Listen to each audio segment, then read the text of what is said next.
بهار بقیه‌شو بخون دیگه. صبر کن دارم یه چیزی رو یادداشت میکنم. خب تنها راه امیدم رفتن به در خانه اهل بیت علیهم السلام بود. متوسل شدم به خود خانم حضرت صدیقه طاهره سلام الله علیها. با آه و ناله گفتم بیبی خودتون وضع ما رو دارین میبینید. دستم به دامنتون. یه کاری بکنید.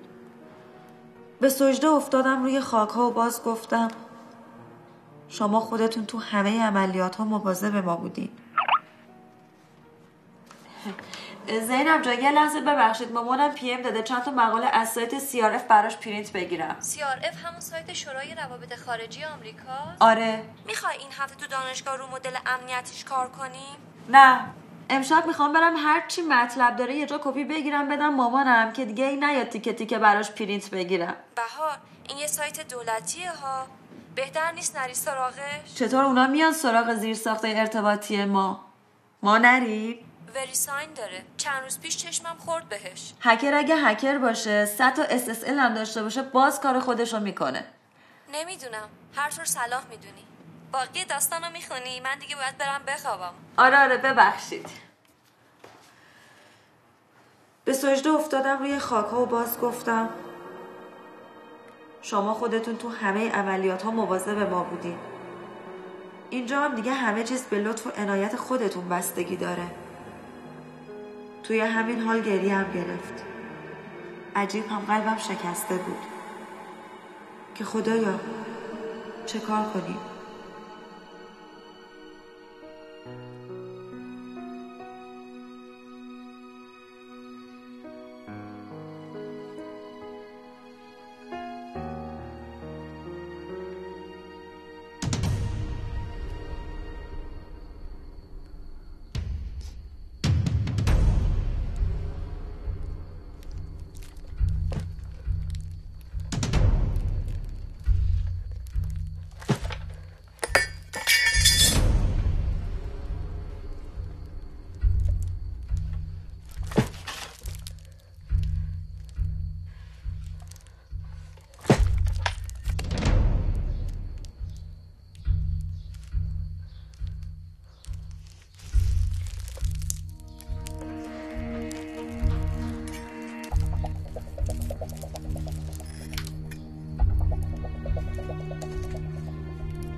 رسیدی به پیچ؟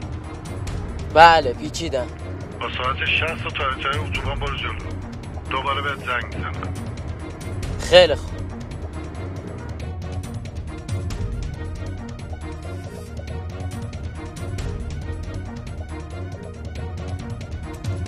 چرا انقدر میچرخوننش؟ دارن چک میکنن تعقیب میشه یا نه. حاج آقا تشریف نمیارن؟ پیگیر مجوز قطع ارتباط بانکی کشورن. امیدوارم زودتر انجام شه. با قطع شبکه بانکی کشور میتونیم تمام تمرکزمون رو بذاریم رو مخابرات و پالایشگاه‌ها. من میرم پرونده مهنوش یزدانی رو تکمیل کنم.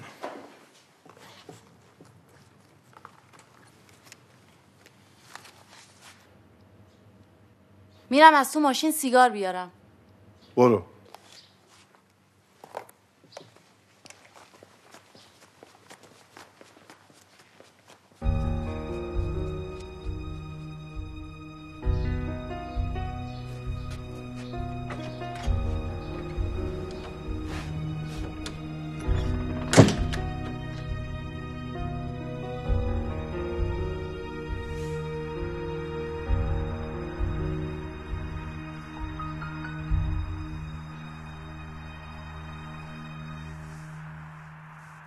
سری به پیچ براست. گفته بودین تا آخر اتوبان مستقیم برم. بهت میگم به پیچ. بله پیچیدم. مستقیم برو تا خروجی دوم. سرعت همون 60 باشه. همون 60. حاج آقا رابطمون از عراق اطلاع داده که وحید علیلوی به همراه این 3 نفر 2 روز پیش از مرز غرب وارد کشور شدن. همشون هم آموزش دیده هستن. تا اونجایی هم که تونسته بفهمه اونا توسط گروه تروریستی فضای مجازی به نام سایبرلیکس استخدام شدن که کارش جاسوسی و هک اینترنتیه. ماهیت این گروه تک تک افرادشون رو ببینید کی و از کدوم مرز وارد ایران شدن. چشم حضور. سری بزن کنار. نگهدار با کوله بیر پایین. اینجا که نمیشه آخه. بهت میگم بزن کنار، زود باش.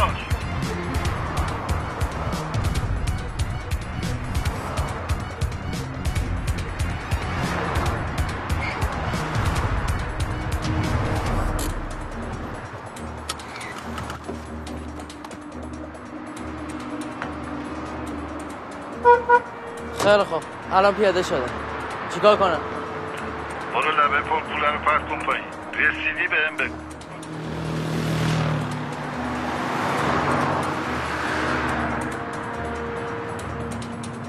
الان کنار پلم. بندازم؟ بنداز.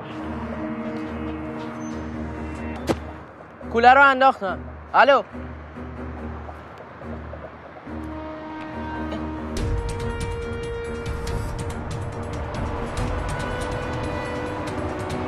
کوله رو بردن. دیدی؟ یه مرد با لباس و کلاه کاسکت سیاه. دیدیش؟ دوربین تونل قطع شده. ردیاب چی؟ هنوز فعاله. رد خط تلفنم تا حدودی گرفتیم. حد فاصله جاده قدیم تا جاده مخصوص. از کیلومتر 10 تا 23. از این نزدیکتر هم نتونستیم بشیم. من چیکار کنم؟ آقا من چیکار کنم؟ مشخصات بعضی را که کیف و برداشت بگو. گفتم که یه مرد با لباس و کلاه کاسکت سیاه. خیلی سریع بود، نتونستم کامل ببینم. ممنون. برگرد طرف مرد.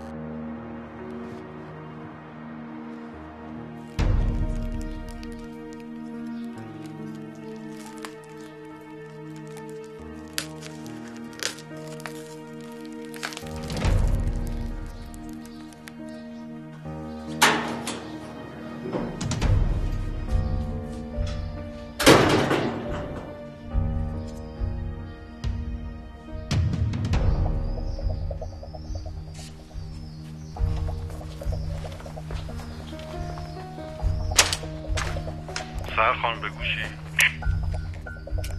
بله؟ بیا بالا. چشم اومدم.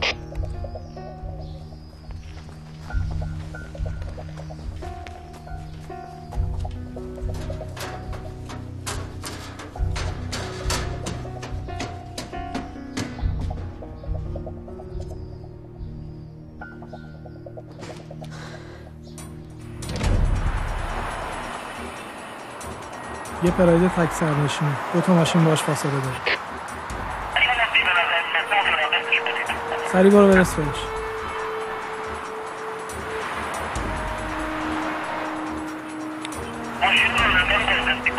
آروم کن، بزن کنار. آروم بزن کنار.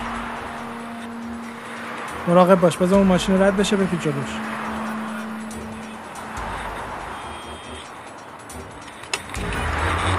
پسوتو ببر بالا.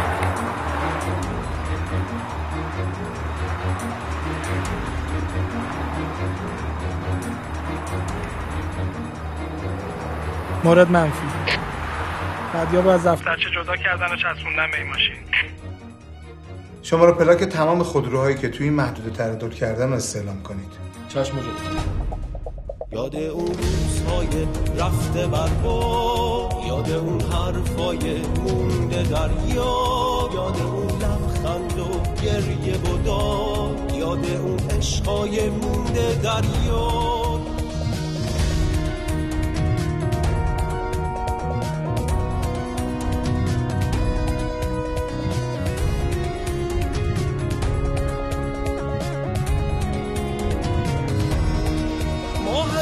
رفتیم تا نمونیم، قصمونو گفتیم تا بدونیم کیه تو دنیا هم دردمون تا آخر میمونه همراهمون. یاد اون روزهای رفته برپا، یاد اون حرفای مونده دریا، یاد اون لبخند و گریه و داد، یاد اون عشقای مونده دریا.